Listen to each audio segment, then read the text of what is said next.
Hello and welcome to the Trapital Podcast. I'm your host, Dan Runcie. Today's guest is Zack O'Malley Greenburg, who is the senior editor of media and entertainment at Forbes magazine. He is the person that puts the annual Hip Hop Cash Kings list together, which has been a source of content for several Trapital articles, and he's also written several books about hip hop artists like JayZ, Diddy, and Dr. Dre. And with that, I'd love to welcome Zack to the podcast. Welcome. Hey, thanks so much for having me on. Now that the Cash Kings list is out, do you feel a little bit of relief now that it finally hit the streets? Yeah, it's nice when it goes from living in an Excel sheet or a Google Doc into the actual world. So it's good to see that the numbers out there and living and getting commented on and causing controversy and all those good things. So let's talk a little bit about that controversy. I'm sure you saw that both Cardi B and Meek Mill tweeted that the Forbes numbers are off. They don't know where they're getting their numbers from. When you see artists question the results, how do you feel? I feel great because it means that it's relevant. And that what we do here at Forbes is relevant. And, that's kind of in our DNA all the way back to, the beginning of the Forbes 400 list of the wealthiest Americans, which people have been lobbying to get onto and off of for decades, and over the years, various Forbes lists, everybody from Donald Trump to Prince Al-Walid have been saying that their numbers should be higher. So, Meek and Cardi are in have plenty of company, in that front, and not just in hip hop. Certainly, when it comes to measuring net worth, or in this case, earnings in hip hop, definitely there have been artists in the past who have said that their numbers should be higher, and such is the way of things, but. I think a lot of times there are a couple of things that come into play. Speaking generally, one, everybody, pretty much everybody, I should say, wants to project an image of success. And the higher you are on the list, and the higher your number is, the more success you project, and success breeds success. So if you're perceived to be making a lot of money, you're going to get more money in that next endorsement deal or for your next advance or what have you. The other thing that a lot of people kind of gloss over, even though it's, in the fourth or fifth paragraph always of the story, is our scoring period. So it takes a long time to put all this together. And as a result, we don't have sort of like up to the second 12-month trailing earnings. So our scoring period is June to June. And I particularly in the case of Cardi B, her star has been rising over the years, and especially, let's say the last year or two.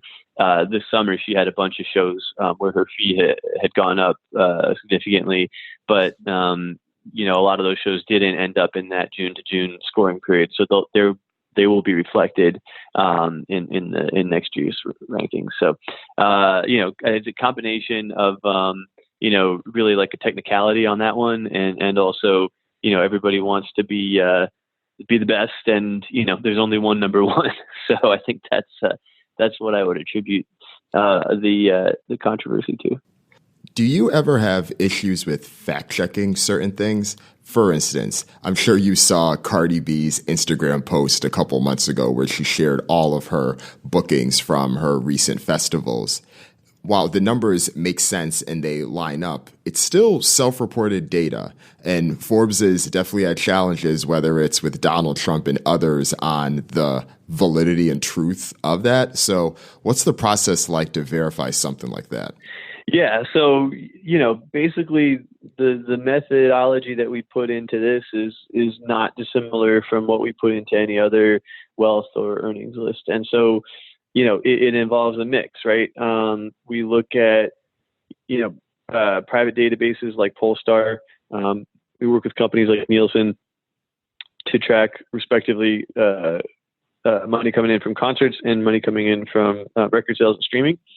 And then we also look at, the individual deals that might be done in terms of endorsements or outside business deals. And that's where the shoe leather reporting comes in. And, that's the making calls and using that Rolodex. And, even if it's not necessarily finding, the number from the person who did the deal, it's finding out from, somebody in the industry who knows what deals like that are going for, right? Because like you say, self-reporting is kind of a complicated scenario. I mean, Donald Trump self-reports a lot of numbers that are inflated. So you gotta, similarly, you have to run it by other experts in the field, which, when you think about it, a lot of these names on the list, and there's 20 names in the top earners in hip hop. You just see a number, and it takes 1 or 2 seconds to type that name and number, but it could take 1 or 2 weeks to make that number. And I think a lot of people lose that sight of that because it doesn't always show up in the story. So somebody further down the list, you might wonder, well, Wiz Khalifa, like $18 million, and there's not much explanation of it, but like a lot of time and work went into finding that number and consulting various databases and talking to managers and agents and lawyers and so forth, and to get each of those. So in the case of Cardi and the self-reporting and those numbers, I mean, those look pretty reasonable, but don't forget, we don't count gross ticket sales. We don't count, total guarantee for concerts. We count what we believe the artist to be taking home. So, the fee that you get as a performer, or the gross that you get in terms of ticket sales, whichever way you look at it, there's still a lot of expenses to be taken out of that in terms of travel, in terms of, your crew and so forth, lodging, the whole deal. And, that can eat significantly into those numbers. And that's before even taking out for taxes, agents, managers, and lawyers. We don't take out for that last part. But we do take out for expenses, that are incurred on the road, projected. So, could make some of the numbers look a little smaller, than, the numbers that are being posted, like you saw Cardi do. In many ways, the methodology favors those artists with high revenue businesses, even though those businesses may be high cost as well. It doesn't necessarily reward profit as much as it's sheer revenue. So with that, it will lean towards those artists that have more money and choose to do big deals, as opposed to those that may be trying to run a more profitable operation. I mean, I think, like with anything, you gotta take it situation by situation.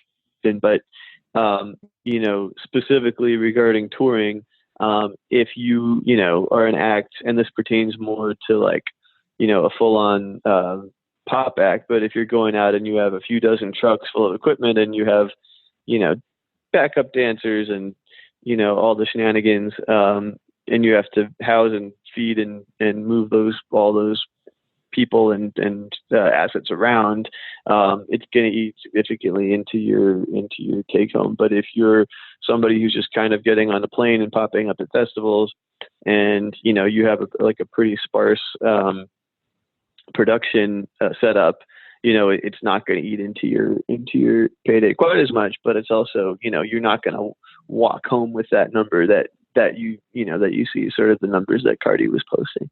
Right. And it speaks to something that she said herself in that same Instagram post. She's earning a higher revenue at these festivals, and it's much lower cost as well. But she still does want to go on tour, even though the production and all that's expensive. When she does it, she wants to be able to negotiate and get the favorable terms so that she can earn that revenue to justify the cost. Totally. And I mean, I think that the festival business is pretty remarkable, because you can go out and, somebody like Cardi could command, I mean, probably like guarantees a little over $1 million now, but that's ramped up drastically, over the past year. and it's kind of a moving target. But there are only so many festivals, right? And Right. that's kind of the thing with when you look at the most successful tours of all time. If you look at something like, U2 when they did their 360 stadium tour, the expenses on that were enormous, but they were selling out stadiums, and they had, they were playing every stadium in the round, so you didn't have to worry about, blocking off like the back 10,000 seats by the end zone. They had this crazy spaceship-like structure in the middle of the field that, enabled them to open up the entire stadium. And they had 3 of these different, spaceship-like structures, stages that would go around. So they would be playing, let's say they were playing a show in New York, they would be hacking up, the crazy spaceship looking stage that was in Philadelphia, and then they would be setting it up in Boston, another one to be ready when they went on there for the next day. So you have to think about it. Now, these are all the kind of things that we look at when we're trying to figure out, how much should we really be crediting somebody with. Maybe their expenses are high, but maybe they're also surprisingly efficient with the way they move things around. And if you have a finely oiled machine like that, you can make a lot of money even when your expenses are high. Right. It definitely comes down to an efficiency calculation. How well can you optimize and turn around the process? Question for you about this year's Cash Kings list, though. What surprised you most about the results? Of course, you have your methodology, but as the results came through, did anything stick out that you're like, wow, didn't expect to see this person there? I think the most surprising one is, I don't know, maybe also the most obvious one, but I still can't get over the fact that Kanye made $150 million over the past year. I know, right? And, in the process of discovering it, that's what led us to put him on the cover, the last day of the August issue of the magazine, talking about the Yeezy business. So, again, it's something that was doing well, but really just, leapt into uncharted territory, to the extent where it's not doing quite, Jordan numbers, but, to be even closing in on half of that is remarkable given, Jordan has been around, Air Jordan has been around since 1985. And Yeezy is, really Yeezy has been around for a long-ish time, whatever, about a decade, but, in its current incarnation, the Yeezy that is really taking off, has really only been around for much shorter than that. And to see what has been accomplished in such a short period of time, relatively speaking, is just, it's pretty unbelievable.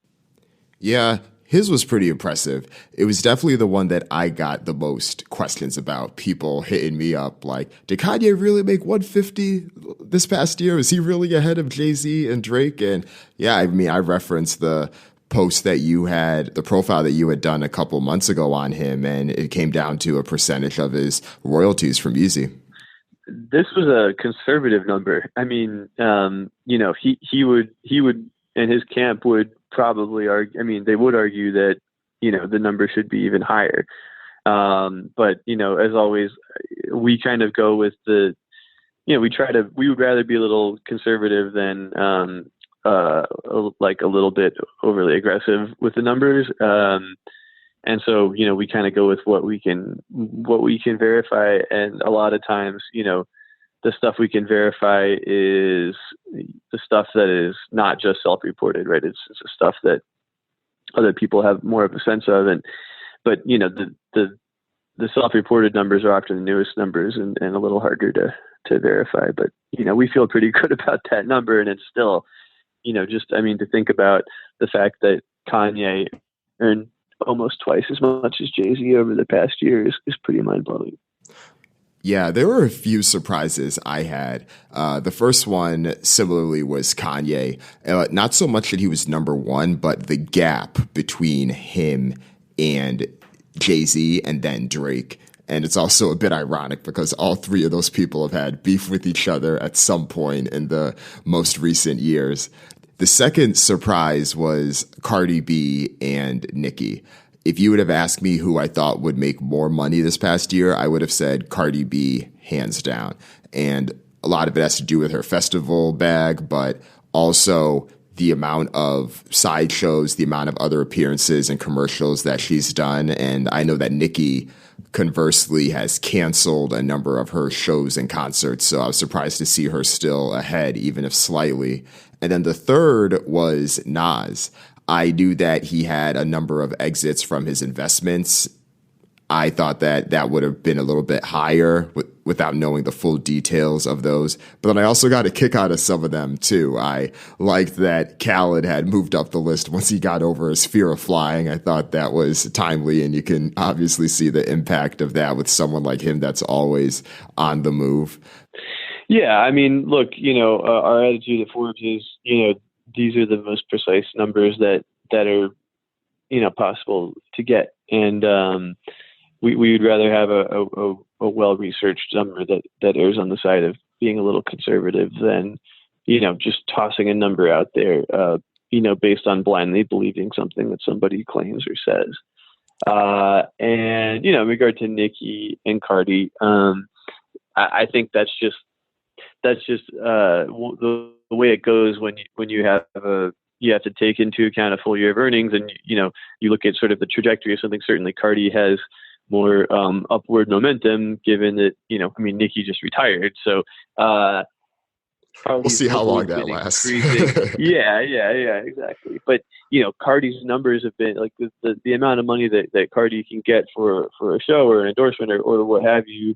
Has been increasing over the course of the period that we've been looking at her numbers. So, even in the case of the numbers that were counted, if you think about last summer's numbers being counted, the kind of money that she was able to pull in for a festival or for an endorsement was much lower than it was a year ago. So, that stuff is kind of baked in and hard for people to kind of wrap their brains around sometimes.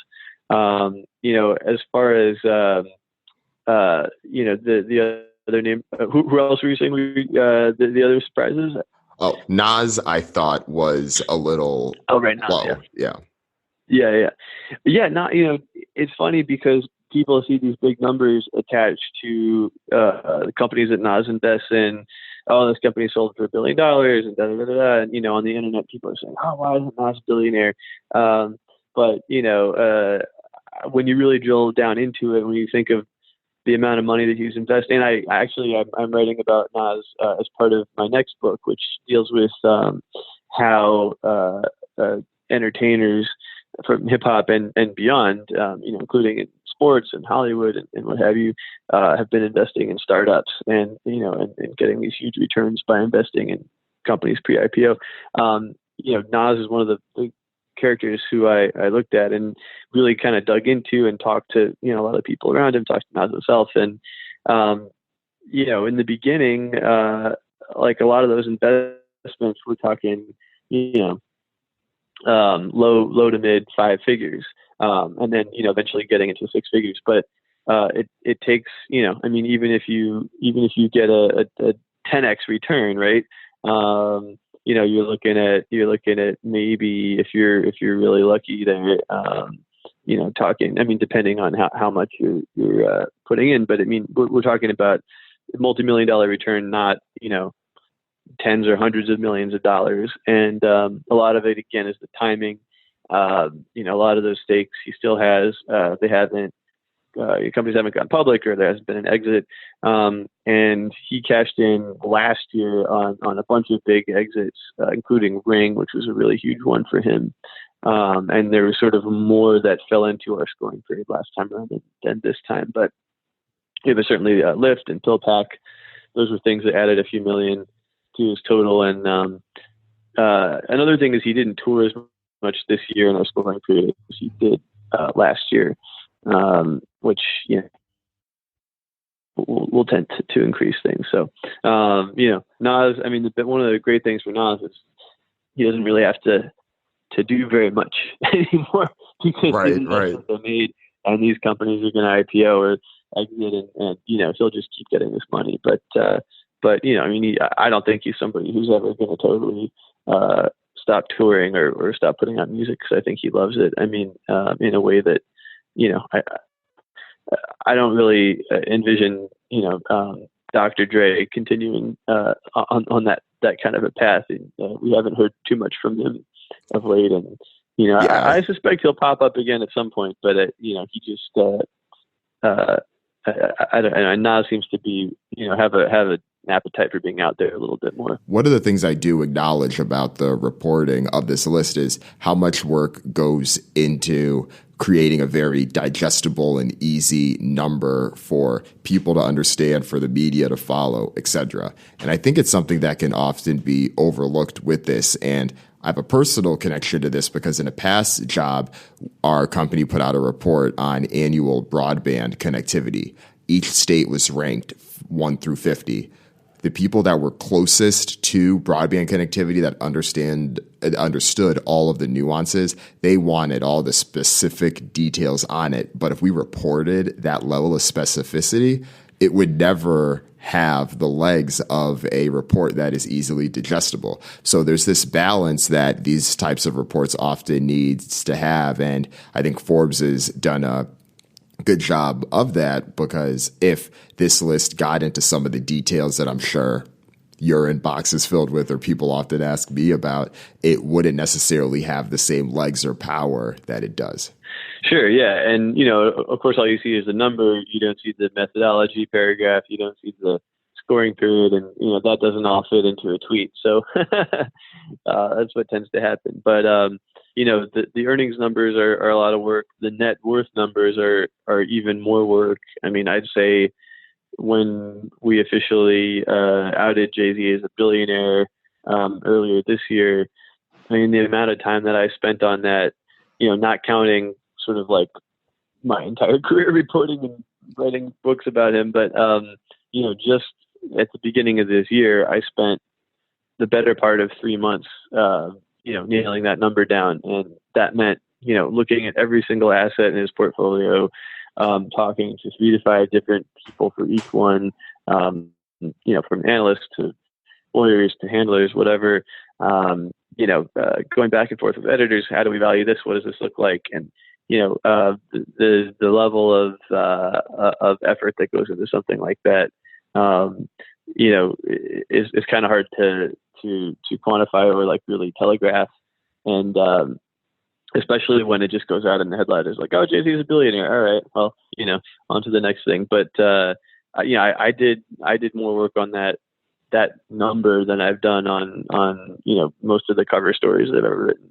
And it was a page or 2 in the magazine and whatever it was, 600 words online. So, but that's I think that's kind of the business of, reporting is quantitative as well as qualitative. And sometimes, they can take just as long. Was there a moment in your coverage on JayZ that you felt that he had attained that billionaire status, but there wasn't quite enough concrete information to confidently say that, yes, JayZ is now a billionaire? I know that in his past songs, he said stuff like, take what the Forbes figure, then figure more. But I'm curious, because you say you take a fairly conservative approach, but was there a moment after a particular deal or something that you said, yes, okay, like I can't quite cross my T's yet, but if I had to take a guess, I would bet that JayZ is above that. Yeah, I mean, I don't think, let's say he was, a billionaire every time he said he was a billionaire, or that he was worth double what we said he was every time he said that. But I do think there was a period of time in his career where he was, more prone to sort of like puffing things up a little bit. And I think over the past couple of years, he's like, I'm there, I'm getting there, whatever, it doesn't matter almost. And, I think he sort of became less fixated on numbers, and he knows, sort of the legacy that he's created for himself, regardless of, who calls him a billionaire or when or why. But I mean, I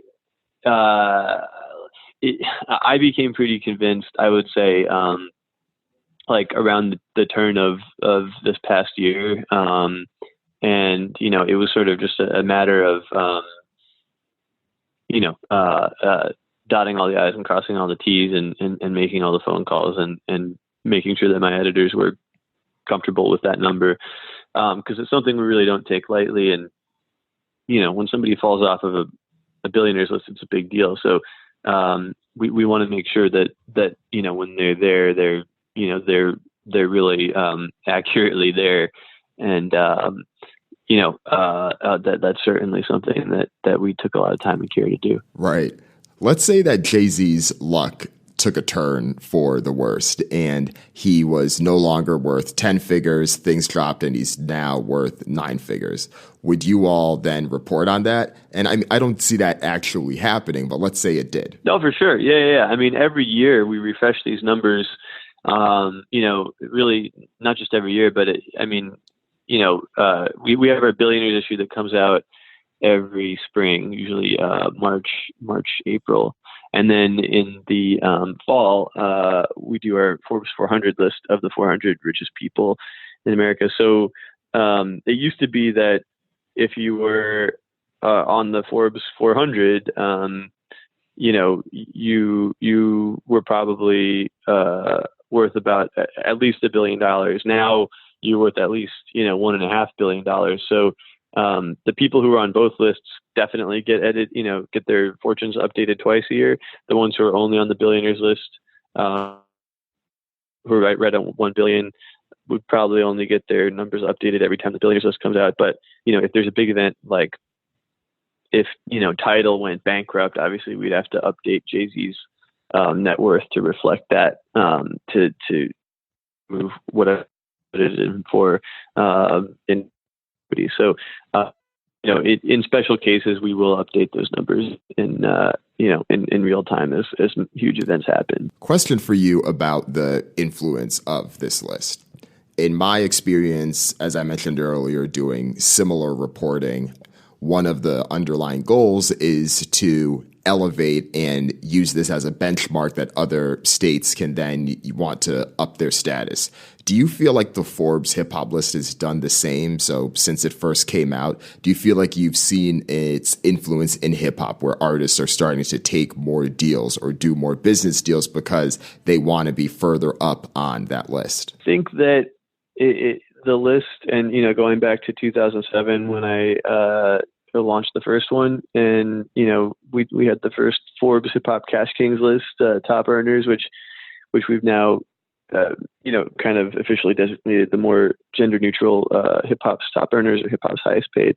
I think it created this sort of neutral yardstick for measuring success, and like at that time, and particularly in the years leading up to that, there's a lot of boasting, or who has more, I have more, or this or that, but there was no sort of neutral arbiter coming along and saying, no, like actually, we're taking a really sober analysis of this, and this is what we've concluded. I think it brought a certain, I don't know. I mean, I like to say that nobody had ever covered the business of hip hop with dignity and regularity in this way, and that most of the mainstream business press were just writing stories like, oh, this rapper made $15 million. Like, isn't that novel? And I think specifically, like treating it as a novelty and as a fad. And as we know, hip hop is not a fad. It's been around for almost almost half a century rather. And,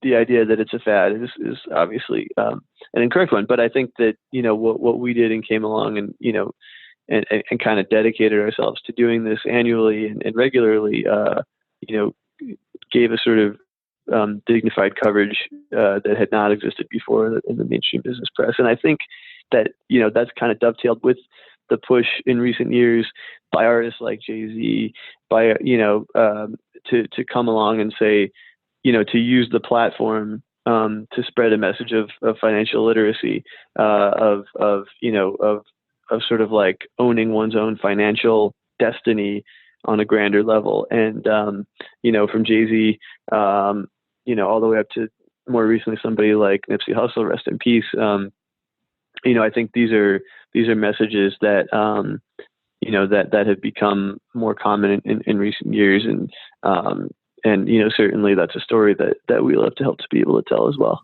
Agree 100%. As someone that started a publication focused on this topic, couldn't agree more. Last couple questions for you. Do you think that we'll ever see a list that is solely focused on independent artists or artists that are slightly out of the mainstream? Of course, Chance the Rapper is an outlier, but who else could potentially? One of the things about putting these numbers together, both for earnings and especially for net worth, is the smaller the numbers get, the harder they are to verify. And so, the harder they are to get neutral sources to report. So you would have to rely a lot on sort of self-reported numbers, and there may not be as much in the way of data from Nielsen and Polestar and or even firsthand knowledge from sort of like a lot of the industry insiders who we talk to when we put together these things. So I think it'd be a great list, but it's also, it's just like super hard to verify. And again, we would rather not run a list than run an erroneous one. Makes sense. All right. Last question for you. I think I read in one of your articles that you met JayZ after you had written your first book about him, and he told you that he thought that the book was horrible. And I like how you responded to this, because you said, hey, my job's a journalist. I'm not out here trying to make friends with people. I call things, it is what it is. And I respect that. I think I look at my own work similarly. But let's say that you had another interaction with him. What do you think you would say to him?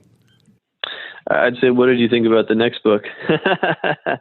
The book in question, Empire State of Mind, was my biography of JayZ. And yeah, I bumped into him at the Made in America music festival outside of a porta potty, actually. And I walked up and introduced myself, and he sort of like walked off and pretended not to hear me. And then he looked over his shoulder and he said, "That book was horrible." And he sauntered off into the distance. But and then I immediately ran back to the media tent and I wrote up the interaction, and I called it JayZ's review of the book I just wrote about him. But I ran the story by a couple other people over the years, including Diddy one time, and he said, "No, he's just messing with you." He's like, "JayZ's a cool cat." He's a cool cat, he said. So the next book I wrote, I wrote a book about Michael Jackson in between, but after that, I wrote a book called Three Kings: JayZ, Diddy, Dr. Dre, and Hip Hop's Multi-Billion-Dollar Rise. And I would say I wonder what he thought about that book, and whether or not he actually thought Empire State of Mind was horrible. Three Kings kind of plants JayZ a little more into the context of the rest of hip hop, and along with his sort of traditional peer / rivals, Dre and Diddy, and kind of how their three stories weave together throughout the course of the history of hip hop. As it's kind of becoming this multi-billion-dollar mainstream international thing. So I'd be curious to hear his thoughts on that one too. Makes sense. Before we let you go, is there anything else that you would like to plug or let our listeners know about? Yeah, of course. You can always find my stuff at Forbes.com, and my next book will be out in March. It's called A-List Angels: How a Band of Actors, Artists, and Athletes Hacked Silicon Valley. And that's the one I referenced earlier, and the one that gets into Nas and also especially Ashton Kutcher, Shaquille O'Neal, Joe Montana, Sophia Bush, Steve Aoki, all these characters from different walks of life and all kinds of different backgrounds who've been able to kind of cash in on the Silicon Valley boom by using their celebrity to get a foot in the door, to these companies that are changing the face of the American economy. And I think it's really important, for people to see examples of guys like Nas and women like Sophia Bush and, people who are coming up and don't look like the traditional Silicon Valley investors, to show what's possible and to maybe open some doors for some other people. Awesome. Look forward to checking that out, especially the Nas book. I'm definitely interested in that. Zack O'Malley Greenburg, it's been a pleasure. Thanks for joining. Thanks so much. Really appreciate it. If you've enjoyed this Trapital podcast, please tell one friend about this podcast. Go ahead and go to trapital.co. Check it out. Stay tuned. I'll see y'all next week.